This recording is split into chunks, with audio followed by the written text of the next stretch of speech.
নমস্কার ইউটিউব, আমি দীপিকা দাস বলছি। আমার একটা চ্যানেল আছে ইউটিউবে।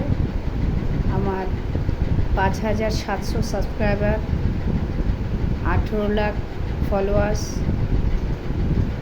আর 4,000 ঘন্টা আমার পুরো হয়ে গেছে।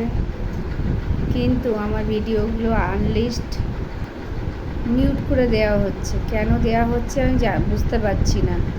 যদি কোনো প্রবলেম থেকে থাকে তাহলে ভিডিওটা ছাড়ার সঙ্গে সঙ্গে আনলিস্ট বা মিউট করে দিলে ভালো হয়, তাহলে বুঝতে পারি। যখন ভিউজ বেশি পড়ছে, লাইক করছে, লোকে দেখছে, তারপরে যদি এগুলো আনলিস্ট করে দেওয়া হয়, কষ্ট হয় না বলুন?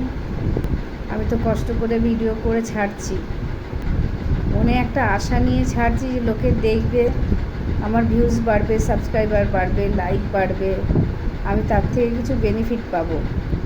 যদি কিছু ভুল করে থাকি প্লিজ বলুন, এভাবে আনলিস্ট করে দেবেন না।